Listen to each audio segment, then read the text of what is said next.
Bonjour ou bonsoir Azote, une vidéo spéciale comme il fait à propos du couvre-feu que sera mis en place ce soir, mercredi 24 février 2021 à La Réunion à partir de 22 h. Il fait à peu près en gros, on va dire, un an que le coronavirus l'a touché l'île puisque c'est le 11 mars 2020 que le premier cas de coronavirus l'a été détecté. D'ailleurs, quelques jours avant, et avant même que le préfet l'avait annoncé la détection de ce premier cas, on avait fait une vidéo pour dire aux Réunionnais, attention, fais gaffe, coronavirus y arrive. Voilà. On m'avait même prévenu les Réunionnais avant que la préfecture y prévienne les Réunionnais. On m'avait fait d'ailleurs une vidéo aussi depuis le mois de février pour commencer à bien expliquer aux Réunionnais qu'est-ce que le coronavirus, etc. Pour commencer à préparer la population réunionnaise. Le 17 mars 2020, il y a un article est sorti dans The England Journal of Medicine, un journal de médecine réputé, voilà, dans lequel est publiées les recherches médicales. Quelques jours après la publication de cet article, donc le 24 mars 2020, on avait fait à nouveau une vidéo, un flash spécial pour prévenir les Réunionnais qu'en fait le coronavirus est capable de rester dans l'air pendant une durée de 3 heures et sur une surface pendant une durée de 3 jours. Voilà. Au moment où on a fait cette vidéo flash, la presse réunionnaise n'était même pas encore au courant. C'est bien plus tard, quelques semaines plus tard même, je dirais, que la presse réunionnaise a commencé à évoquer le fait que le coronavirus il pouvait tenir dans l'air pendant une durée de 3 heures. Donc sur bien des points, moi-même en tant que sensibilisateur et en tant que lanceur d'alerte, voilà, informer la population avant les médias et avant les autorités, sachant que ce n'est pas mon métier, que moi n'est pas un professionnel de santé et que moi n'est pas le préfet de la Réunion, moi n'est juste un citoyen parmi tout le monde, un petit artiste on va dire, un moustique parmi tout ce qu'il y a ici à la Réunion. Je ne suis rien du tout moi, qu'un petit sensibilisateur. Alors la question que Manena a posée à la population réunionnaise et aussi à monsieur le préfet et à madame la Doucette, la directrice de l'ARS, comment se fait-il que voilà, devant Azote sur ce point-là, voilà, déjà, ça c'est pas normal. Il n'a jamais été trop évoqué le fait que le coronavirus il tient dans l'air, ça l'a mis longtemps, et ça ne parle pas trop de ça non plus aussi. Donc là où m'y veut en venir, c'est que monsieur le préfet, on prend une mesure qui est un peu forte, de mettre le peuple réunionnais dans un couvre-feu. Et d'ailleurs, moi, je pense aussi que vous l'avez commencé à tâter le terrain depuis le mois de décembre, ou en pleine période des fêtes. Nous l'avait été interdit de pouvoir rester jusqu'à tard dans le chemin et qu'en telle heure, il était interdit de retrouver à nous sur la voie publique. Voilà, nous peut dire que c'était un premier test. Là, cette fois-ci, voilà, là où applique vraiment le truc vraiment dur, d'ailleurs, où t'es fini de mettre à nous en garde en disant que si les Réunionnais, si le coronavirus, le taux de coronavirus ne baissait pas ici et que les gestes barrières n'étaient toujours pas appliqués correctement, etc., eh bien on passerait dans le couvre-feu et après, si ça continue, on sera confiné. Bon. Moi, ce que je n'aime pas trop dans votre façon d'aborder les choses, monsieur le préfet, c'est que moi j'ai l'impression que l'angle sous lequel vous dit les trucs, nous, en tant que population, on se retrouve à la place de l'accusé, quoi. C'est comme si, qu'en gros, si vous, les Réunionnais, vous ne vous comportez pas bien, vous serez punis. Et là, c'est un peu le sentiment qu'il laisse à nous, là, ce soir, en ce mercredi 24 février 2021, où nous n'aurons pas d'autre choix que d'accepter ce qu'on a mis en place, le couvre-feu, voilà, comme si vraiment la guerre l'a pété, et d'ailleurs depuis le départ, hein, l'un des premiers mots d'Emmanuel Macron, du président de la République, a été de dire « nous sommes en guerre », voilà. Donc, je trouve cette mesure vraiment forte et voire même un peu aberrante, si je peux permettre à moi de dire ça. Maintenant, bon, c'est vous le préfet, c'est pas moi, mais on a quand même le droit de donner mon avis. Mais ne dis pas que le coronavirus n'est pas dangereux, hein, c'est pas à moi de dire ça. Mais ne dis pas qu'il ne faut pas prendre des mesures face à une pandémie.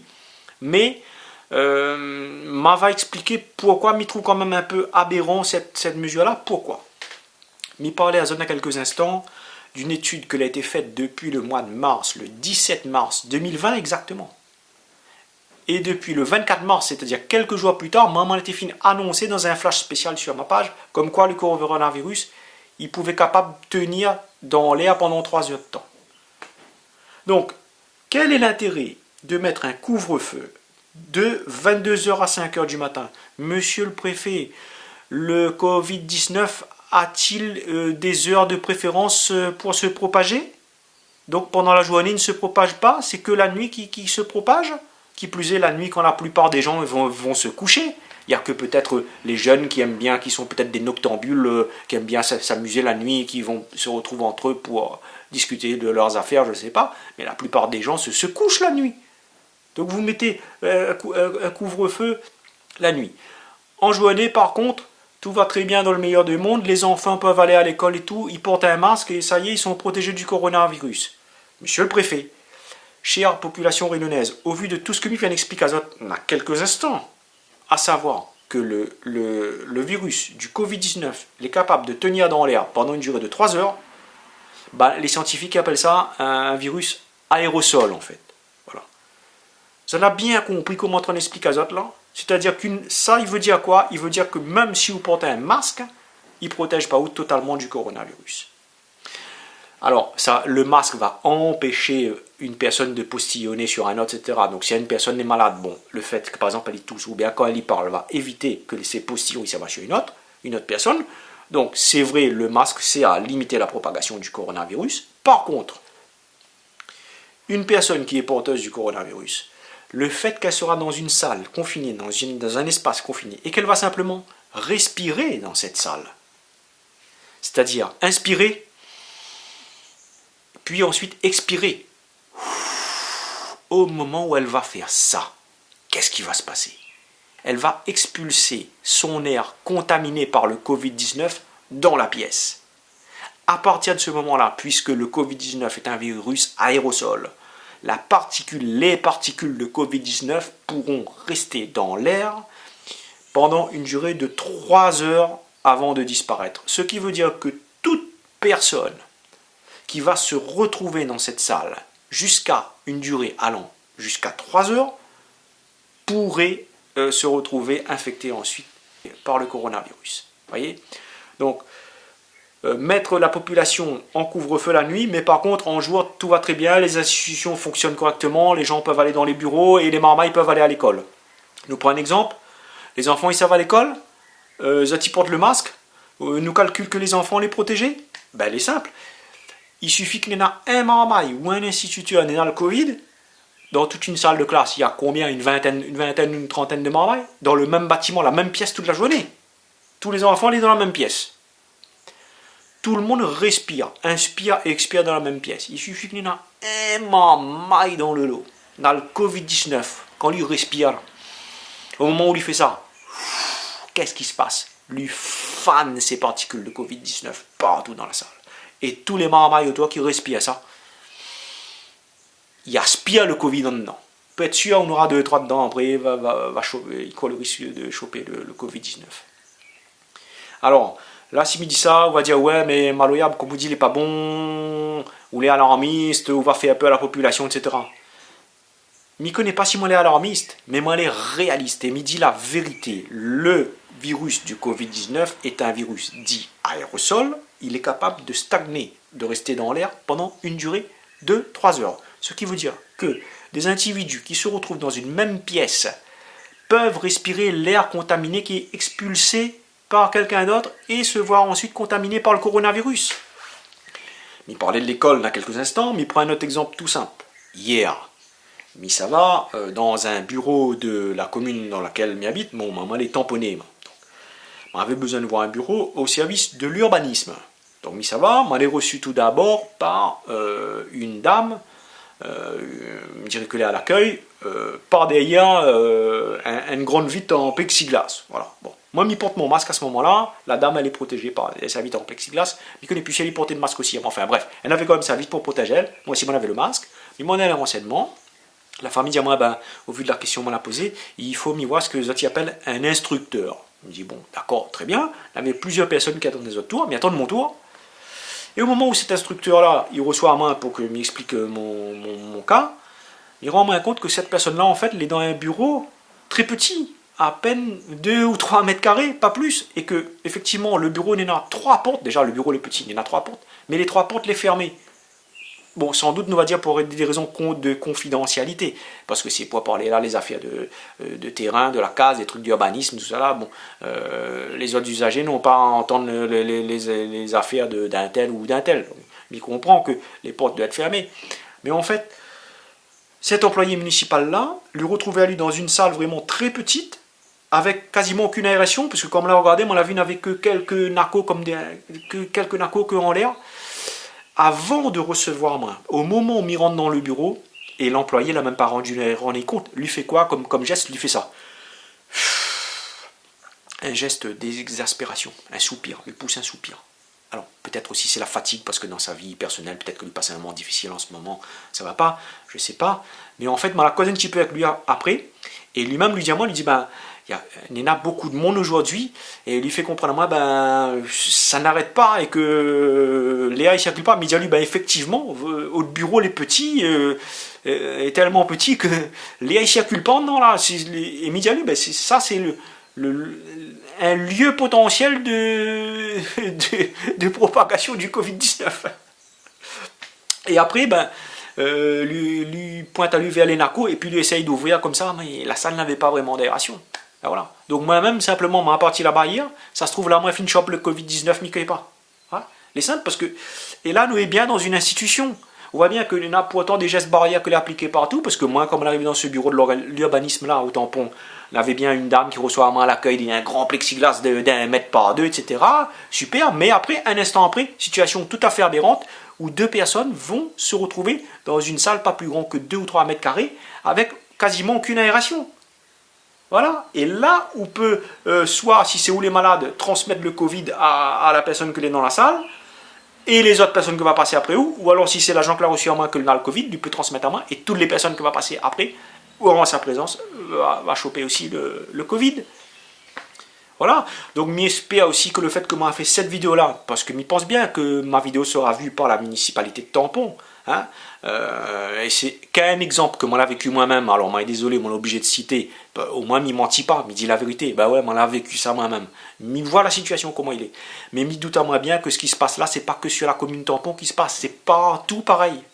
Si m'y ferait un tour dans toutes les communes, dans toutes les institutions, m'y assume rapidement m'y trouve des situations totalement aberrantes, dites de lieux, de foyers potentiels, de nids de propagation du corona.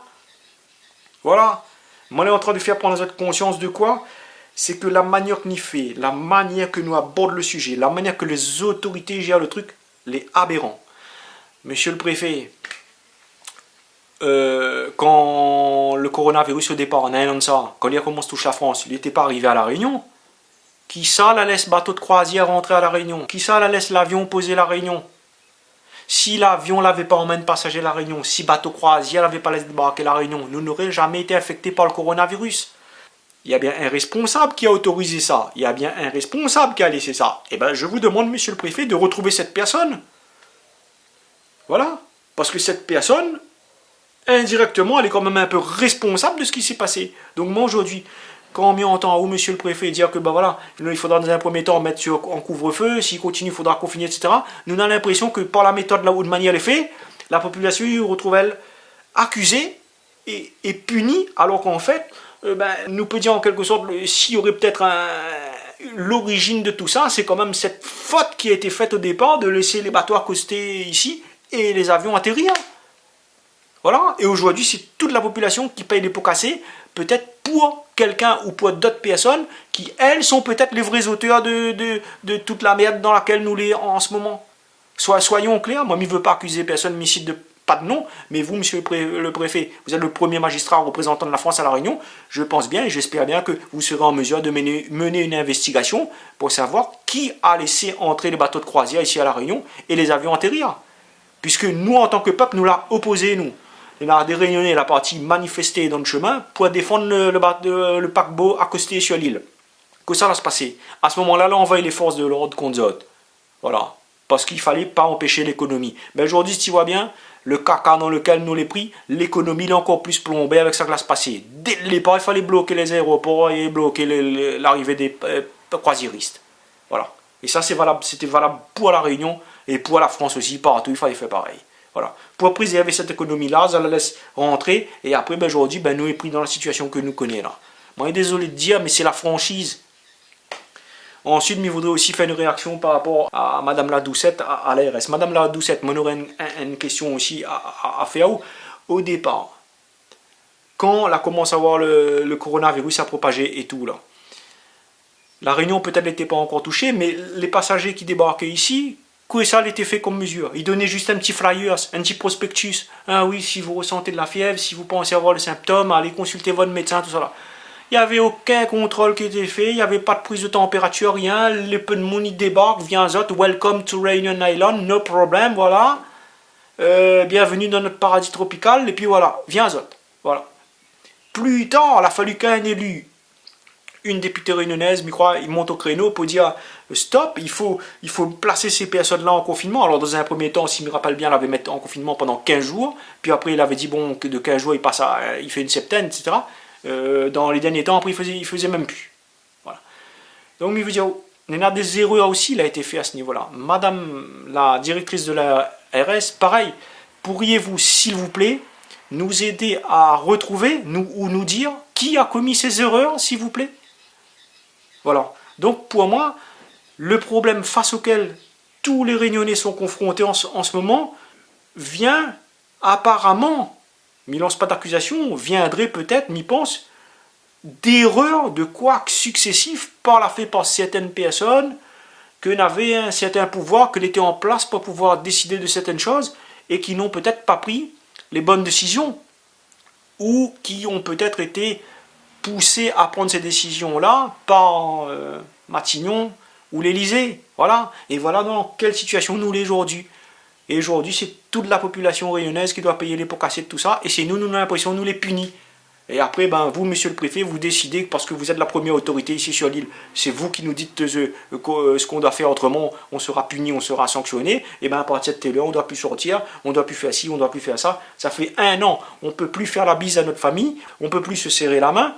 On ne peut plus communiquer comme avant. Voilà, vous voyez dans quelle situation totalement aberrante on est rendu. Voilà. Avec, je vous le disais il y a quelques instants, des situations totalement controversées où dans certains cas on peut faire certaines choses et dans d'autres on ne peut pas, alors que le coronavirus il passe partout. Voilà. Voyez, la question que nous peut poser à nous aussi, c'est vers quoi le gouvernement français, vers quoi les élites françaises, il veut pousser le peuple, il veut pousser à nous. Nous peut demander à nous.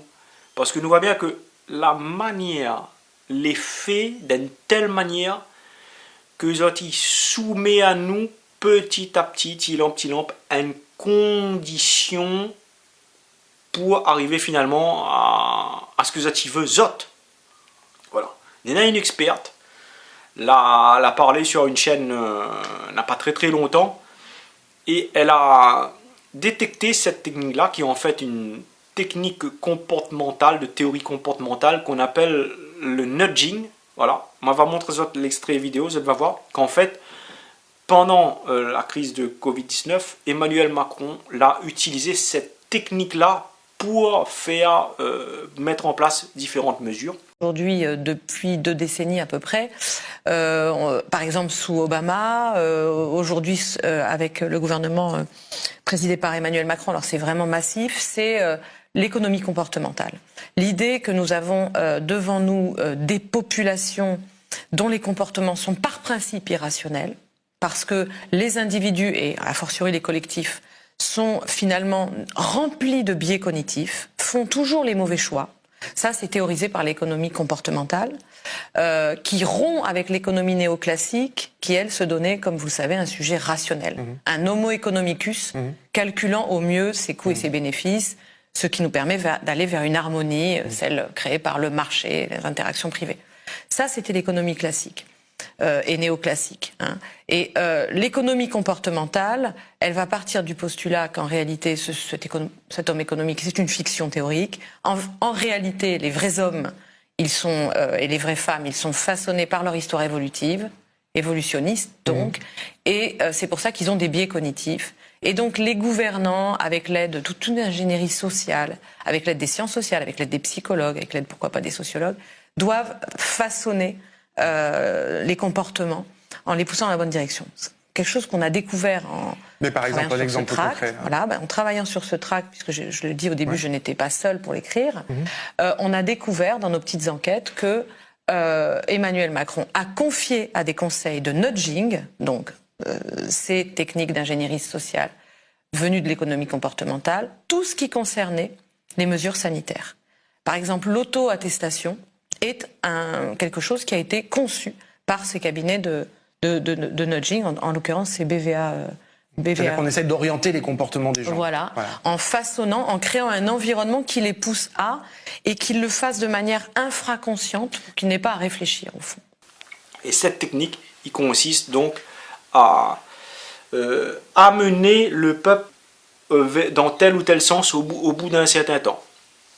Moi, on appelle ça indirectement la technique de la grenouille. Hein. Voilà. La technique de la grenouille, c'est quoi? La théorie de la grenouille, du moins, c'est quoi? Eh bien, il y a où, hein? On prend une grenouille, ou largue elle dans une casserole l'eau bouillante.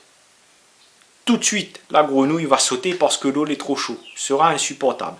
Ou prend la même grenouille, ou mettez-elle dans une casserole d'eau froide. Cette casserole, ou pose sur le feu ou allume un petit feu dessous. L'eau va réchauffer, petit lampe, petit à petit. L'eau va devenir tiède, après va devenir un petit peu plus chaude, etc. La grenouille va rester dedans et elle va mourir dedans, bien qu'à un moment donné, va devenir trop chaud. Et bien c'est exactement comme ça que c'est en train de se passer avec la population française, réunionnaise, etc. C'est que le gouvernement est en train de conditionner le peuple à devenir ce que lui a envie de faire avec nous. Mais Banaz n'est pas trop violent dès le départ dans une méthode de faire. Ils conditionnent à nous petit à petit, et petit à petit, ils privent à nous de nos droits jusqu'au moment où elle va emmener au point où que Zot il veut. Alors est-ce que la finalité de tout ça, c'est d'imposer au bout d'un certain temps le vaccin obligatoire pour tout le monde? C'est vrai qu'il y en a des choses les un peu étranges tout de même, parce que nous l'avons eu quand même un spécialiste, un professeur éminent en matière de virus, etc., et de recherche médicale, qui est le professeur Raoult à Marseille, que a fait des tests et que a démontré que l'utilisation de l'hydroxychloroquine était tout à fait efficace contre le coronavirus. Et il s'avère qu'apparemment, le gouvernement français, il fait la soie d'oreille, et il préfère à tous les coups développer une nouvelle molécule parce que ça va engranger, susciter une nouvelle énergie au niveau de la recherche, etc. Et aussi représenter peut-être des intérêts pour des laboratoires que va développer cette nouvelle molécule-là. Et ça va pouvoir vendre à nous à très cher après tout ça d'ailleurs. Donc tout ça, mon impression, nous les mêlés à un marché pharmaceutique, et l'humain il devient un peu l'objet de tout ça. On a fait aussi, les médias ils parlent assez peu. C'est les effets secondaires, les effets indésirables que l'a eu depuis l'utilisation des premiers vaccins, puisque il y en a plusieurs vaccins, elle a été mis au point à travers le monde. Et ben, il y en a de nombreuses personnes qui ont eu des effets indésirables, et elle a même eu des décès. Il y en a un vaccin, entre autres, que Microal est fabriqué par AstraZeneca, que il y a un taux d'effets indésirables de 50 à 70%, et que les personnels de médecine qui travaillent dans les hôpitaux eux-mêmes, ils ont eu une administration de ce vaccin-là, ils ont eu des effets indésirables après. Il est clair que les vaccins, on dirait, n'est pas encore au point. Et le gouvernement, il cherche, on dirait, à imposer à nous ces vaccins-là, alors qu'en fait, n'a pas été testé suffisamment longtemps. Donc, c'est un peu la roulette russe, m'y pense. C'est-à-dire, ils piquent à où, et après, des merdes à où, on sort à où. Et de toute façon, si vous avez une maladie, après, si vous avez crevé, elle va dire, non, c'est parce qu'en fait, vous avez un autre affaire, vous n'avez pas encore trouvé, mais c'est pas le Covid. Voilà comment vous allez malin. Finalement, nous ne connaissons même pas combien de cas de Covid-19 il y en a exactement, puisque le test PCR, il s'avère qu'il n'est pas totalement efficace non plus aussi. Et nous voit par exemple que dans le nombre de personnes atteintes du Covid-19 que les publiés dans les médias, même à La Réunion, hein, là par exemple, il croit aller à 10 000 et quelques cas au bout d'un an. Oui, mais 10 000 et quelques cas depuis mars 2020. Mais depuis mars 2020, il y a de nombreuses personnes qui se sont rétablies du Covid-19. Ce qui veut dire qu'en réalité, à ce jour, il n'y en a plus 10 000 personnes infectées par le coronavirus à La Réunion. Et encore, parmi tout ce qui reste, eh ben, il y en a des faux positifs aussi, c'est-à-dire que les tests PCR n'est pas suffisamment fiables, donc il y a un peu de personnes qui doivent penser que c'est le Covid, alors qu'en fait, c'est n'en a point. Voilà. Et nous connaissons aussi que dans les hôpitaux, quand certaines personnes ils meurent d'une maladie grave, eh bien, apparemment, parfois, on dirait que les hôpitaux ont tendance à cocher un peu rapidement la case Covid-19 parce qu'on dirait que ils gagnent un petit pactole, une petite monnaie par rapport à ça. Ils gagnent un petit affaire en plus par rapport à ça. Donc les plus rentables pour eux de dire si un malade est mort du Covid-19. Ce qui veut dire aussi que les hôpitaux, ils ne doivent peut-être pas jouer la carte de la transparence totale non plus à ce moment-là. Ils doivent mentir sur certaines situations probablement pour se faire plus d'argent. Voilà. Donc nous, à un moment donné, la population, nous les pris au milieu de tout ça, nous ne connaissons plus qui il faut croire. Et nous ne connaissons plus si tous ces chiffres-là sont vrais. Voilà. Pourquoi est-ce que nous continuons aujourd'hui à dire qu'il y en a 10 000 cas de coronavirus à La Réunion, sachant que c'est en réalité le nombre de cas depuis mars 2020 et que parmi tous ces cas, en fait, il y en a une bonne partie, les fenêtres remises sur un pied guéri. Il n'y a plus de 10 000 cas de coronavirus à La Réunion à ce jour.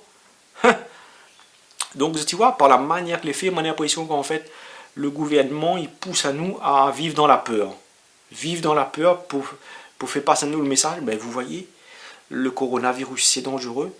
Il faut se protéger. Si vous ne vous protégez pas, vous ne protégez pas vos amis, donc vous serez coupable d'avoir contaminé votre voisin ou votre femme ou votre famille. Voilà, donc lui fait peur à où, lui culpabilise à où, et après au final lui dit, oh ben voilà, nous on a la solution, c'est le vaccin. Donc au départ, comme ça n'a pas encore assez de vaccins non plus pour vacciner tout le monde, ça doit vacciner que les personnes âgées, les personnels hospitaliers, etc., les trucs comme ça, les publics prioritaires. Mais mon petit doigt, il dit à moi qu'au fil du temps, ça va finir par imposer à nous ça. À un moment donné, ça va devenir obligatoire. Et ils vont nous mettre des trucs du genre, ben, si tu n'es pas vacciné, tu ne peux pas aller faire tes courses, tu ne peux pas avoir la sécurité sociale, tu ne peux plus avoir le renouvellement de ta carte d'identité, tu ne peux pas passer le permis. Ils pourront nous dire n'importe quoi. Et nous sera battus, nous sera obligés de faire vacciner à nous toutes. Voilà, sachant que, comme les autres, apparemment, ce vaccin n'est pas encore au point parce qu'il y a pas mal de cas d'effets indésirables. D'ailleurs, il profite de l'occasion pour passer le message. Si à La Réunion, il y en a des personnes qui regardent cette vidéo et qu'ils connaissent des cas de personnes que l'a mis le vaccin et que l'a eu des effets indésirables, contactez-moi, mais j'aimerais bien parler de ça justement. On aurait besoin de témoignages de personnes. Il faut en parler, il faut le dire. Voilà, nous ne pourra pas laisser à nous rendre malades ou tués par un vaccin, si le vaccin est plus dangereux que le virus, que les dans l'air. Voilà. Mais il veut bien comprendre qu'un vaccin peut être nécessaire, mais il faut que ce vaccin-là l'ait au point.